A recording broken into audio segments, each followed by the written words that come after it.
नमस्कार, आप सबका स्वागत है। मैं प्रसन्न हूँ कि इस मौसम में और वैसे तो बड़ा सुहावना मौसम है और ये इस वर्ष की पहली वर्षा है जो आतंकित नहीं कर रही है, जो प्रसन्न कर रही है, फुहार वाली वर्षा है। तो इसमें निकलना बड़ा अच्छा लगेगा और आपने अनुभव भी किया होगा। फिर भी आप यहाँ तक पहुँचे हैं, आपका बहुत बहुत धन्यवाद। तो आज का कार्यक्रम इस प्रकार है। विषय तो आप जानते ही हैं, विषय अंग्रेजी में दिया है, लेकिन आज का कार्यक्रम पूर्णतः हिंदी में रखा गया है। मैंने सोचा कि आज का कार्यक्रम खिचड़ी में ना रखकर पूरी तरह से हिंदी में रखें। तो विषय अंग्रेजी में ये रखा गया कि will the common civil code benefit Indian women. तो इसके ऊपर मुझे कुछ कहना है। आज की अध्यक्षता श्री अतुल कोठारी जी कर रहे हैं।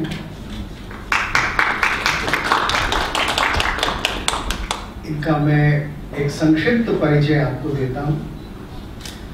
आप बहुत लंबे समय से शिक्षा में कैसे परिवर्तन हो भारत के अंदर और किस तरह से पूरी जो अपनी भारतीय विरासत है हर प्रकार की, वो किस तरह से शिक्षा के पाठ्यक्रम में आए, ये इनका एक अथक प्रयास रहा है। और मैं समझता हूँ कि एक ऐसा प्रयास है जिसकी आवश्यकता तो बहुत थी, लेकिन जिसकी ओर कम लोग लगे हुए हैं, लेकिन जिसकी ज़रूरत शायद सबसे ज़्यादा है। तो आपका जो संस्थान है जिसको आप देखते हैं, उसका नाम है शिक्षा संस्कृति उत्थान न्यास। तो इससे ही जाहिर हो जाता है कि लक्ष्य क्या है, शिक्षा और संस्कृति का उत्थान किस प्रकार से हो। और बड़ी स्पष्ट बात है कि यहाँ एक शब्द है जो कहा नहीं गया है, लेकिन जो बड़ा स्पष्ट रूप से समझने की बात है कि भारतीय शिक्षा और भारतीय संस्कृति का देश में उत्थान किस प्रकार हो। तो इनकी संस्था के बारे में आप कभी नेट पर भी देखिए, अखबारों में भी पढ़िए कि कितना बड़ा परिवर्तन लाने की योजना है। इस परिवर्तन से बहुत से लोग घबरा भी जाते हैं, सोचते हैं कि पता नहीं क्या होगा और ये जो इस समय व्यवस्था है उसमें जाने क्या परिवर्तन कर देगा। लेकिन सच माना जाए तो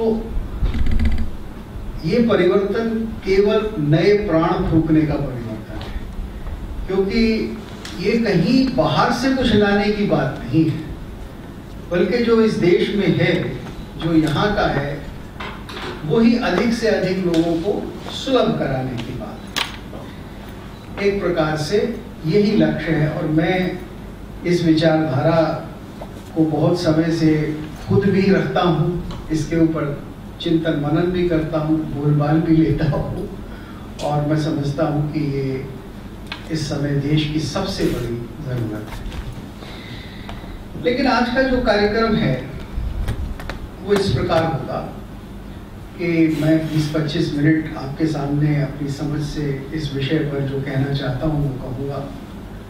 उसके बाद श्री अतुल कोठारी जी उसकी प्रतिक्रिया देंगे और अपनी ओर से कुछ कहेंगे, और फिर हम आप लोगों से आग्रह करेंगे कि अपने प्रश्न पूछें, अपनी बातें करें। और मैं ये उम्मीद करता हूँ कि असली बात जब शुरू होगी, जबकि इसके ऊपर वार्तालाप होगा। तो मैं आज के अध्यक्ष जी से आज्ञा लेकर प्रारंभ करता हूँ।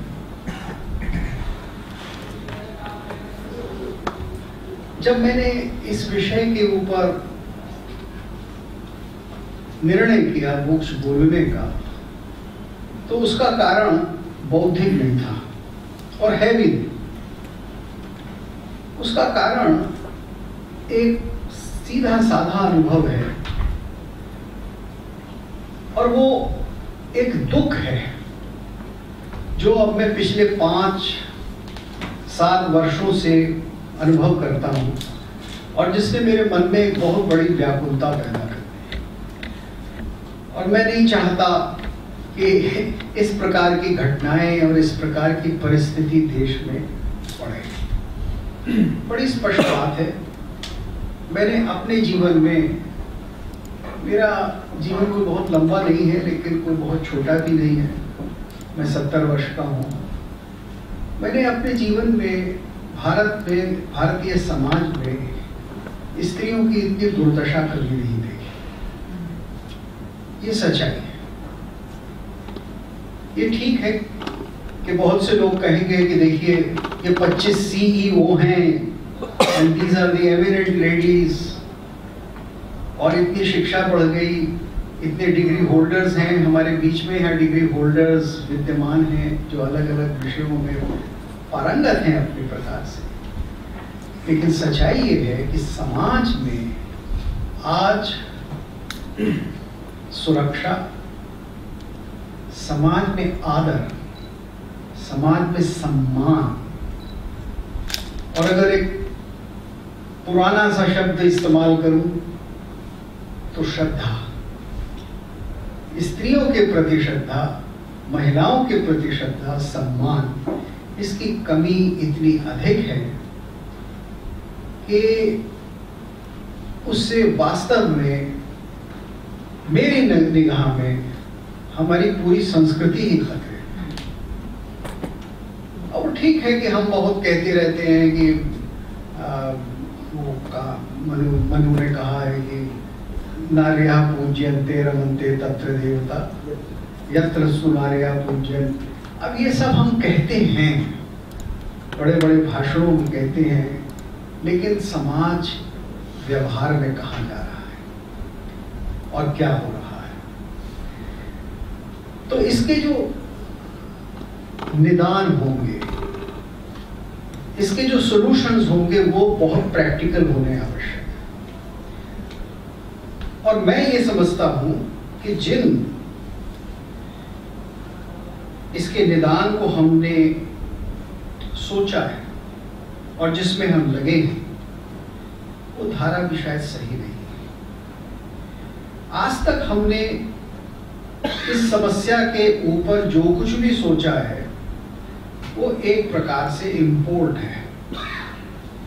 हम बात करते हैं विमेन राइट्स की, हम बात करते हैं विमेन सिक्योरिटी की, हम बात करते हैं उनको अधिक से अधिक पार्लियामेंट में सीटें देने की, हम बात करते हैं कि वो उच्च स्थान पर आ जाए। लेकिन हम ये जानते हैं कि ये कोई सलूशन नहीं है। और ये जो पूरा एक आदर्श बनाया जा रहा है अधिकारों का, जिस प्रकार से, इससे पश्चिम में स्त्रियों की स्थिति पिछले 30-35 वर्षों में अच्छी नहीं हुई है, बल्कि और गिरी है। मेरा कुछ संपर्क रहा है सन 68 से, विदेश से, अमेरिका से, एक विद्यार्थी के रूप में और बाद में एक प्राध्यापक के रूप में। एक लंबे समय से मैं देखता हूँ, बहुत लोगों से मेरे अंतरंग संबंध हैं, सबको मैं जानता हूँ, बहुत से लोगों को। तो वहां जो अकेलापन है, वहां जो असुरक्षा है, जब उन समृद्ध देशों में वो इतनी बढ़ गई है, तो भारत जहां की इतनी समृद्धि आर्थिक रूप में नहीं है, तो उस प्रकार के सॉल्यूशंस या उस प्रकार के जो हम तरीके ढूंढ रहे हैं वो कारगर नहीं होंगे, बिल्कुल नहीं होंगे। Women rights is a failure. स्त्री अधिकार का जो यूरो मॉडल है वो मैं नहीं समझता कि वो भारत में और भारतीय संस्कृति के साथ स्त्रियों को यहाँ किसी प्रकार का वर्चस्व दिला सकता है, यानी किसी प्रकार की ताकत दिला सकता है समाज में। वो ताकत एक दूसरे ढंग से आएगी, एक दूसरे घर, परिवार और मोहल्ले में जो उनको अधिकार चाहिए वो प्राथमिक हैं।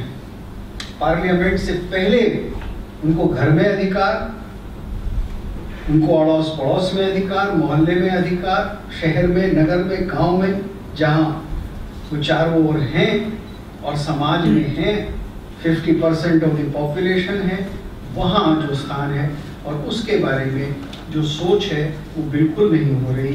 यही एक सबसे बड़ी समस्या है। अब इसके परिप्रेक्ष्य में मैं बात करना चाहता हूँ कॉमन सिविल कोड। तो पहली बात मुझे ये कहनी है कि कॉमन सिविल कोड के ऊपर जितना भी विचार हुआ है, वो विचार इस दृष्टि से है कि पर्सनल लॉज अलग अलग लोगों के क्या है।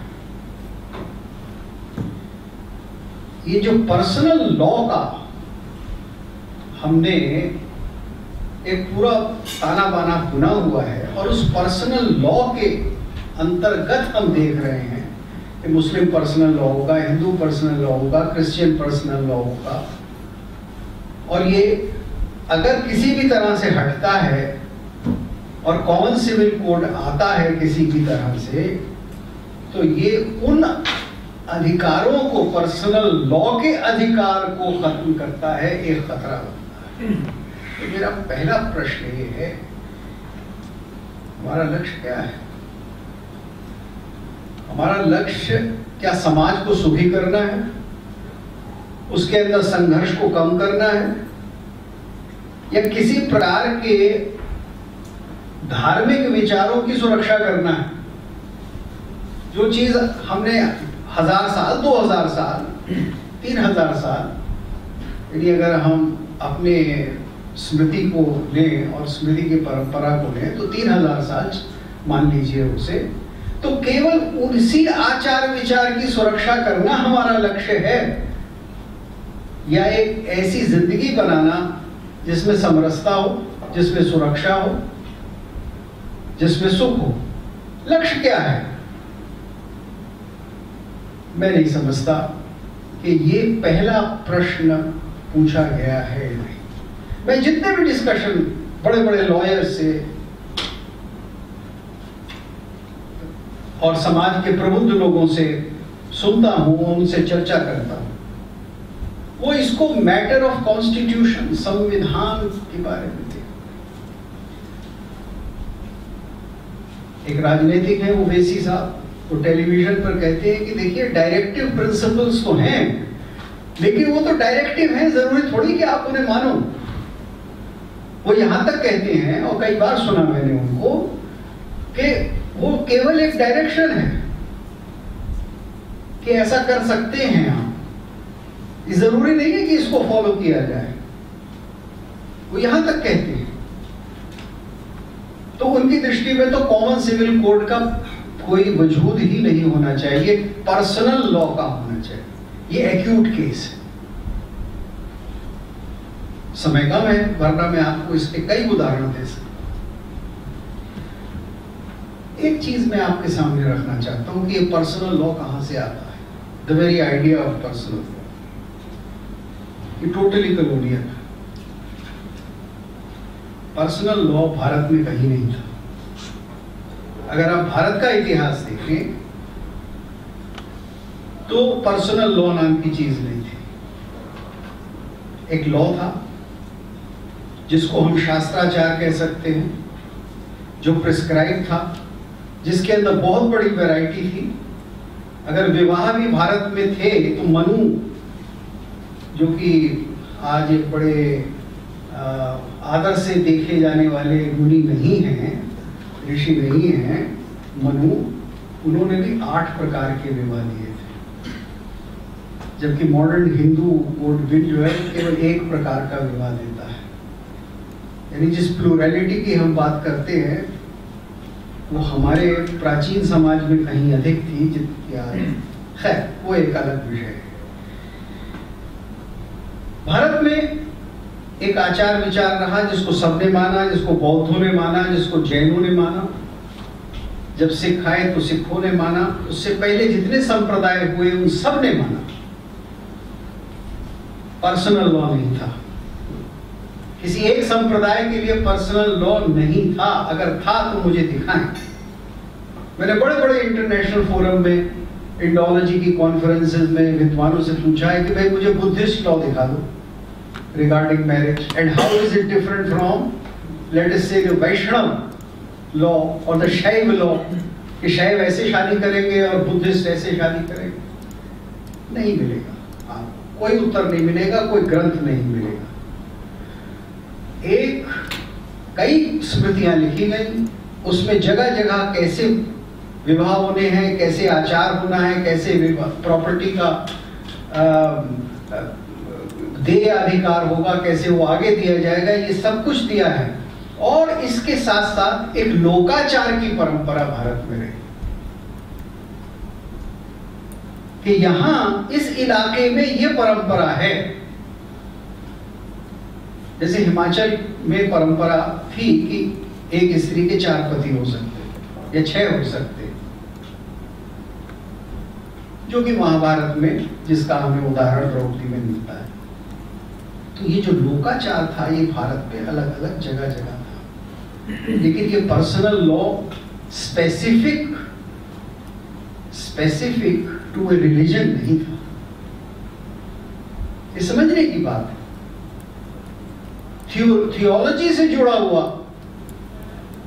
आपकी धारणाओं, ईश्वर परक धारणाओं से जुड़ा हुआ पर्सनल लॉ भारत में कभी नहीं था।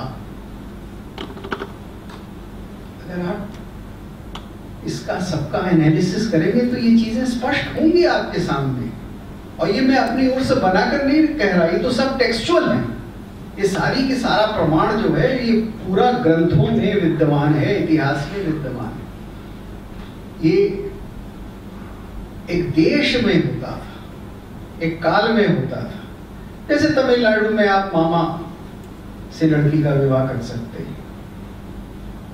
ये नहीं कि शैव ही करेगा या वैष्णव ही करेगा, वो उस देश और उस प्रदेश की परंपरा, लोकाचार। पर्सनल लॉ नाम की चीज नहीं है। ये पर्सनल लॉ नाम की चीज आती है जब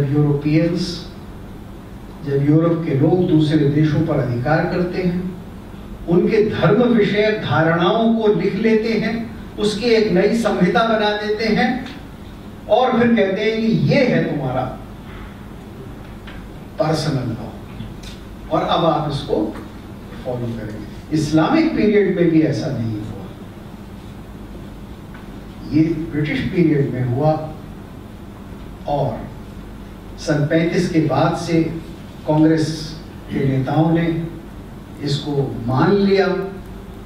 और फिर जब कॉन्स्टिट्यूएंट असेंबली में बहस हुई और भारत का संविधान बनने लगा, तो जब लोगों ने कहा कि आप कॉमन सिविल कोड क्यों नहीं बनाते, तो पंडित नेहरू ने कहा कि नहीं, जो चल रहा है, ये जो कॉलोनियल सिस्टम है जिसमें पर्सनल लॉ होगा, हिंदुओं के लिए अलग, मुसलमानों के लिए अलग, वगैरह वगैरह, तब इसका इंट्रोडक्शन।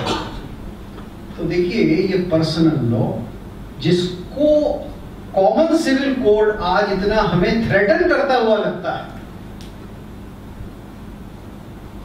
ये भारत की भूमि में नहीं था, ये लाया गया है। और हम इस बात को नहीं समझ रहे हैं कि जब तक हम इसके शिकंजे से बाहर नहीं आते। और जितने भी भारत के अंदर लॉज बने हैं उनमें एक बहुत बड़ा परिवर्तन आया।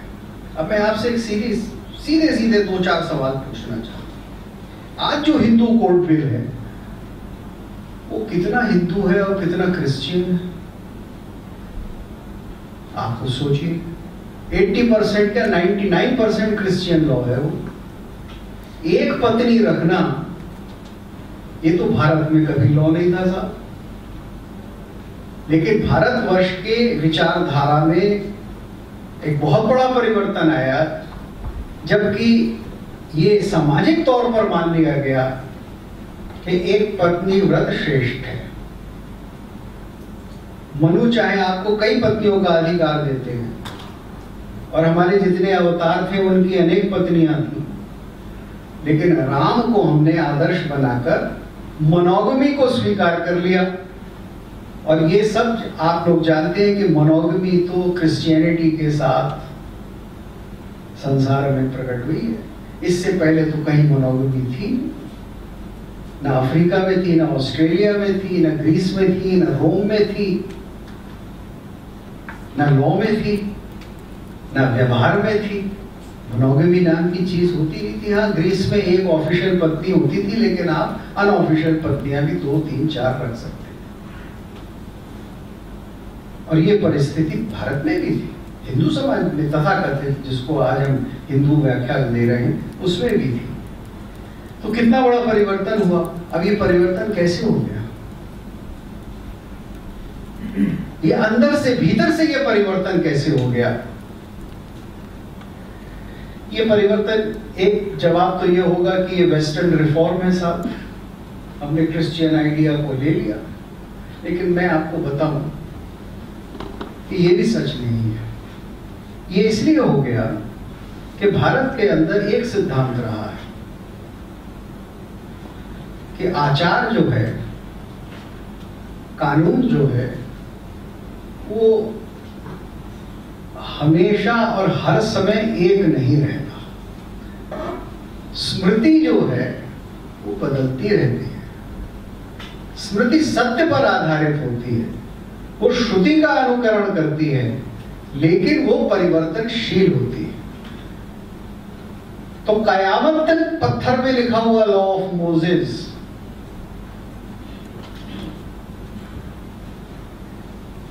या निजाम मुस्तफा, जिसको इस्लाम में कहते हैं शरिया लॉ, वो कयामत तक चलेगा। ये भारत में धारणा, भारत की धारणा है कि हम समय के साथ बदलेंगे। हम अपने लॉज को, प्रॉपर्टी के लॉ हो, शादी के लॉ हो, विवाह के लॉ हो, इन सब का समय के साथ परिवर्तन करेंगे। ये भारतीय मानसिकता रही। इसलिए भारतीय मानसिकता ने एक पत्नी व्रत या मोनोगमी को बेहतर समझ के स्वीकार कर लिया। ये एक भीतर से आई हुई चीज है, ये क्रिश्चियन इम्पोजिशन नहीं है। लेकिन जब डेफिनेशन बनती है कि पर्सनल लॉ क्या है, तो इस सिद्धांत को नहीं मानते। आप तब इस सिद्धांत को नहीं मानते कि कानून, विवाह के कानून, प्रॉपर्टी के कानून परिवर्तनशील होंगे, तब आप नहीं मानते। क्योंकि कॉलोनियल लॉ ने पर्सनल लॉ को इटर्नल बना रखा। एक बड़े मजे की बात है, ये चुटकी, विशेषकर जब मैं किसी अमेरिकन विश्वविद्यालय में भाषण देने जाता हूं, तो मैं हमेशा ये चुटकी लेता हूं। मैं कहता हूं कि भाई देखिए, are Christians in America today monogamous और are they polygamous? Because you have one wife, but one at a time, but 3 or 4 in a lifetime. आज का जो यूरोपीय समाज है या अमेरिकन समाज है, वो तो अपने मोनोगमी के सिद्धांत को सिर्फ इन दी लेटर बुक रखे हुए है। व्यवहार में तो साफ पता हो, व्यवहार में तो है ही। तो जो कंट्री इस समय या जो लोग इस समय दुनिया के किसी हिस्से में जो पूरी श्रद्धा के साथ एक पत्नी व्रत में विश्वास करते हैं, वो केवल हिंदू हैं। बाकी तो हैं, अगर हो तो कहीं बता दीजिए मुझे दुनिया में कहां। आप गिन लीजिए, आप खोल के देख लीजिए। This is because we thought that this is a better deal for life and it is a better deal for women. तो ये परिवर्तनशील दृष्टि जब आप भारत की मानसिकता में रखेंगे, तो मैं समझता हूं कि पर्सनल लॉ जिस तरह से कॉमन सिविल कोड के आड़े आ रहा है निरंतर, क्योंकि इसको इसी तरह से देखा जा रहा है कि अगर आप कॉमन सिविल कोड लाएंगे तो शरिया का क्या होगा साहब, वो कहाँ जाएगा, उसको किस तरह से आप इम्प्लीमेंट करेंगे? वो तो उनके फंडामेंटल राइट्स के विरोध में हो गया। वो तो कौन सा आर्टिकल 25 है कॉन्स्टिट्यूशन का, उसके विरोध में हो गया, क्योंकि वो तो उनका धर्म है जिसका वो व्यवहार कर रहे हैं, और आपने वो छीन लिया उनसे आर्टिकल 25। यानी ये विचार नहीं है कि श्रेयस्कर क्या है, स्त्री की दशा क्या है, उसके लिए क्या अच्छा है, ये विचार नहीं है। विचार ये है कि पर्सनल लॉ के अंतर्गत फंडामेंटल राइट्स लोगों के रहते हैं या नहीं रहते।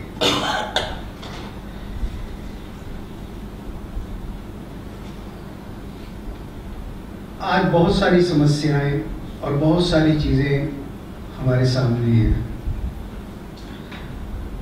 कि जब एक संप्रदाय के लोग किसी दूसरे संप्रदाय की कन्या से या पुरुष से शादी करें तो वो क्या माना जाएगा और वहां क्या क्या मुश्किलें होंगी, शादी के बाद क्या होंगी।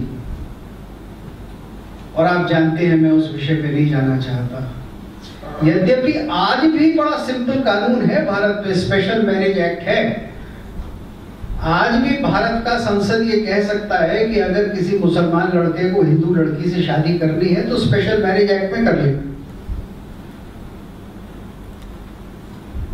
The girl is better protected in it, उसको अधिक स्वतंत्रता रहती है।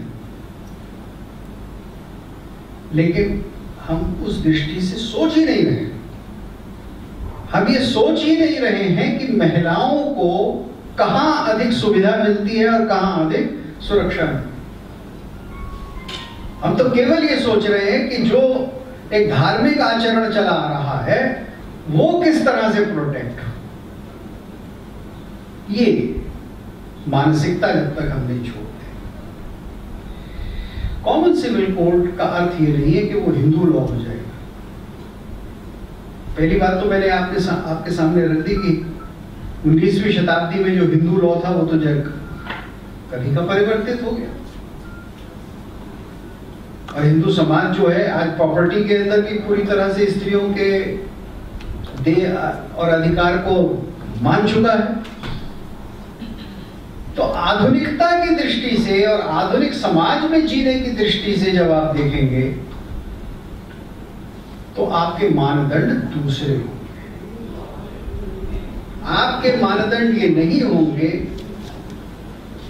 कि हमको कौन से आदेश धर्म के आधार पर मिलते आए हैं और हम उनको कैसा पूरा करेंगे, बल्कि आपके मानदंड ये होंगे कि समाज में समरसता कहाँ आएगी और समाज के अंदर स्त्रियों को अधिक से अधिक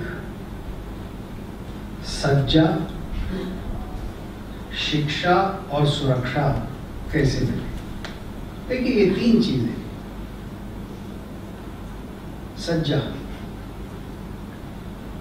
किसी समाज में अगर आपको ये देखना है कि वस्त्र और श्रृंगार और सौंदर्य कहाँ होता है तो आपको महिला जगत में तो देखना होगा ना।